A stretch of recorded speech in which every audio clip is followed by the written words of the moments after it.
Monster Drink loosely. There's a gap right here in the letter M. Okay. It's not connected. No. So we go into Hebrew. The letter Vav is also a number 6. It's got a short top and a long tail.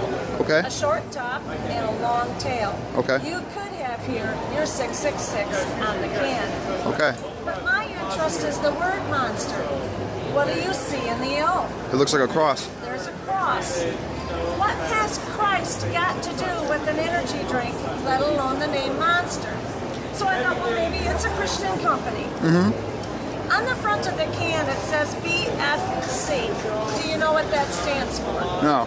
That's the F word, big can. Uh-huh.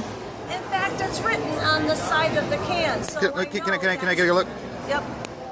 It's written on the third line down, biggest effing can we could find. That's So we disgusting. know that that is the F word. Uh-huh. Now, if you're not familiar with the term MILF, it's an acronym. Okay. M-I-L-F. Uh-huh. It means a mother I'd like to. Yeah. That Yeah. is on the box. MILFs dig it, and you will too. That's disgusting. That breaks 2 commandments right there. This is not a Christian company at all. So why would the cross be on the can? Here is the message. Antichrist. 666 in Hebrew. And then the Bible talks about the beast in Revelation. And look at Monster's ad. That is their statement. Unleash the beast. We see these M's everywhere. Hats, t-shirts, bumper stickers. Is there another agenda? If God can use people and products, so can Satan. Yeah. And even if we don't look at the M as an issue, let's just say that's not even there. You cannot deny that that is a cross. And what is witchcraft? It's when the cross goes upside down. How much blasphemy can you do? It just got real.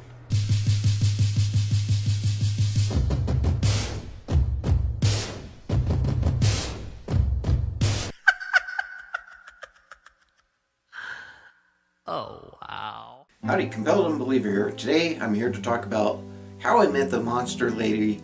My kids were showing animals at the Colorado State Fair, and at the end of the day we were proceeding to leave, and there's all kinds of vendors out there, just everything you can imagine, and one in particular caught my eye. It had a big monster sign and everything, and I actually thought it was just a monster advertisement of some sort, some vendor. But they had a book there on the book of Revelation. So I walked up to the booth, and then she started in. She really wasn't interested in any kind of conversation. She just really wanted to throw her spiel. So when you see in the video that she says, well, doesn't this look like a cross? Well, I responded, actually, it looked to me like the Greek letter pi. When she went into the part, these letters aren't connected. The first 2 letters actually were connected. And if you look at her chart, that exact chart actually explains how the Hebrew alphabet works and how their numerology system works. When those 3 letters are set side by side, it doesn't actually mean anything because that's not how the number system worked.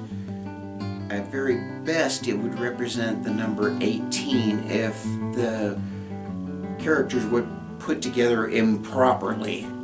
So I carried on with this lady just a little bit. I was more interested in the book than anything, but she insisted on throwing her spiel, and every comment she made I was very skeptical of. I was fairly nice to her.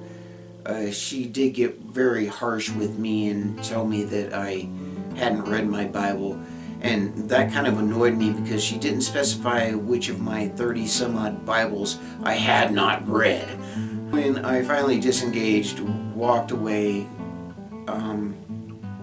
I looked at my daughter and I just looked at her and said, she was about 15 at the time, and I said, Now, if this was Salem, Massachusetts, during the Salem witch trials, do you think she would have burned a witch? And I will never ever forget the facial expression that it was like her stomach dropped. And she looked at me and said, yes. And it just struck me how much of a religious zealot this woman was. She didn't care about the facts. She had an agenda that she wanted to push. And even though the card itself told her how the Hebrew numerical system worked and how you would add in that system to get numbers, she didn't care. She didn't even see it. She didn't even see that the characters were indeed attached. And it just really saddened me, because for someone to be that much of a religious zealot, it actually does delve into mental illness.